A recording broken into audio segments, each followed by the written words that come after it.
This is Tenerife, a beautiful volcanic paradise island, but also boobies. There's beaches, relaxation, sun, but also, if you want to eat food, this is the kind of food that you will have to eat.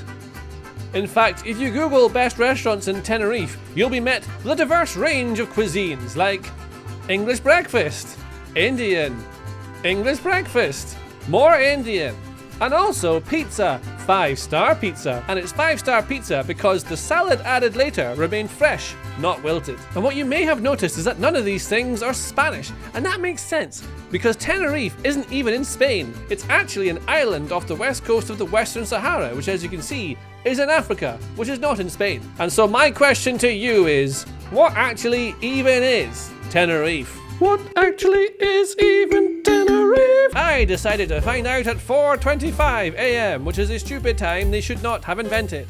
But then, horrible England turned into blue skies and sun, and then a volcano island in about 4 hours, and I was happier. And then we got a taxi from the airport, which is about 30 euros and very easy. And then we discovered why it is 100% worth spending big on a fancy hotel. We're in a fancy hotel in the summer. They thought we were real people. They gave us champagne like adults. Then we explored and found a pool, a gym, a bar, a bird, a sea view bar, and lager. Why would we ever leave? Well, that's because this was not the real Tenerife. This was the nice bit. But anywhere can be nice in a fancy hotel. We needed to explore and discover exactly what Tenerife really is. And this place actually is like if you put a shit English town with nightclubs on a volcanic paradise island. It's Primark in the sun. It's mugs with tits on them. It's these things. And this guy. It's beans on toast on the beach. There's a spa. There's Lighthouse nightclub.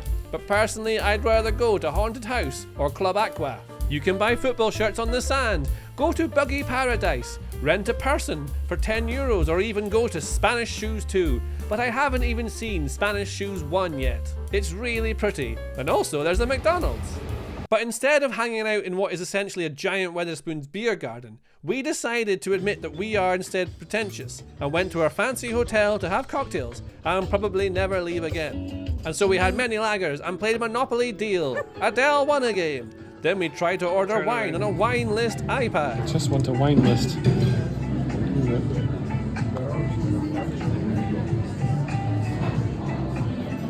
Spain. And it took forever. And of course, I just ordered the cheapest house wine because that's all you ever need. And I'll tell you where they wouldn't give me a stupid iPad wine list. Outside the castle gates. There's no messing around there. But the food wouldn't be as nice. We were stuck in a puzzle. And so we had more lagers and played more Monopoly Deal.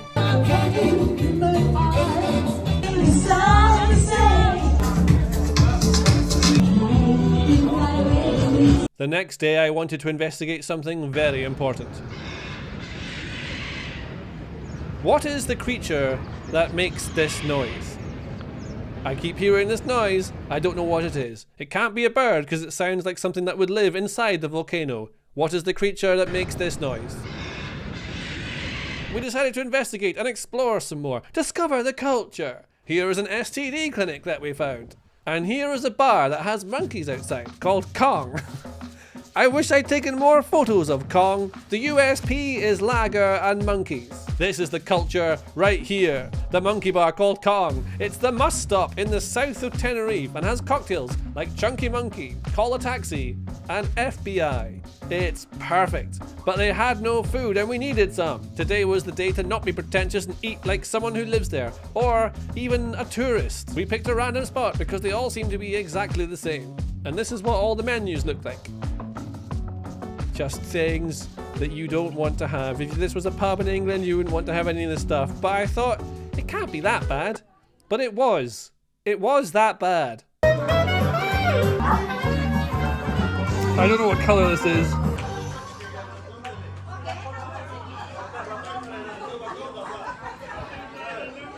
For example, I don't know what animal this burger is made of. Perhaps it was the creature making the noise. And also this is meant to be tuna. But the bill for these things you could eat and 2 or 3 lagers was 13 euros. So can you really complain? But as discussed, we are pretentious, so we didn't eat it and instead went back to the hotel to eat actual food. This is better now.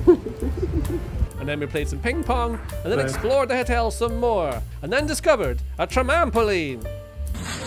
Now if the outside is like a big Weatherspoon's garden, the inside of the hotel was like being in Love Island. And so we went for a chat, enjoyed some cocktails in the sun. That's what holidays are, relaxation. But we still wanted to learn about the island, about the culture of Tenerife. And then we found a strip club hidden inside a terrifying car park.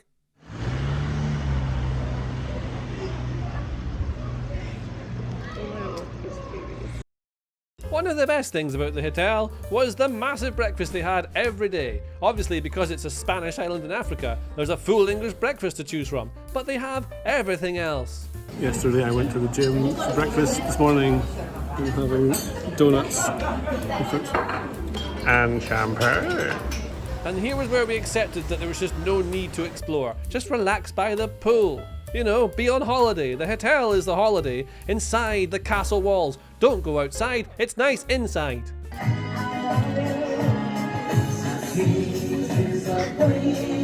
Have more cocktails. Watch the sunset. Google local restaurants again, just in case something has changed, but nope, still English breakfasts. Or places that are an hour away, because it turns out all the good stuff is much further north. Far from the south bit we were in, so bear that in mind if you're ever going to go to Tenerife. So instead we stayed in and paid about 38 euros for a packet of deli meats and some cheeses, a bit of wine, because the thing is, this is the pretentious life, but it's very expensive. It's not even actually that good. But look at that sunset. But there was a burning desire in me, something I needed to do, something I needed to know. I needed to experience the real Tenerife, and by God, I bet the real Tenerife would be inside Kong, the monkey bar. Monkeys, lager, monkeys, lager. It started off dead quiet, but the DJ was really good, and we ended up staying for more lager. And eventually other people started joining in the fun. I love Kong. Do you love Kong?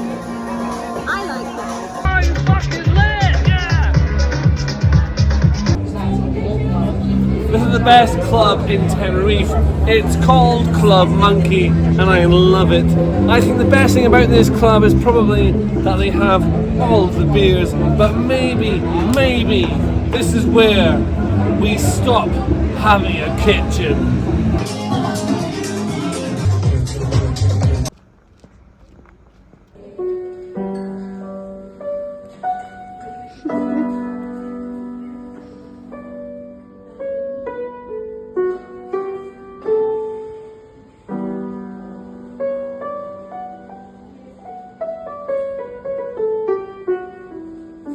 And then we woke up, checked out, got a taxi, went home to grey, cold London. So what is Tenerife? Basically, it's like you're on a volcanic paradise, beautiful monkey island, but also you are permanently trapped at someone else's 40th wedding anniversary party. They have beans on toast. Also, they have nice cocktails and a view. You can get wherever you want, as long as what you want is to be at your local pub next to the sea. So if you like that and aren't fussed about culture or history or eating meals that you remember for good reasons, I think it's great and you should go. We had a magic time just sitting, drinking cocktails by the sea, looking at the sunset, hanging out by the pool, doing things you do on holiday. You can kind of do that anywhere. And Tenerife is hot all year round, I think. It was hot in January anyway. So if you want that, a bit of heat, and you just want to avoid going into all the bits that you saw in this video, then just stay in a nice hotel. The one we stayed in was good. It's expensive, but it was good, and I liked that. And so Tenerife actually is somewhere I probably won't go again, but I had a lovely time. But I have a lovely time most places, and I hope you had a lovely time watching this. God, you fucking live!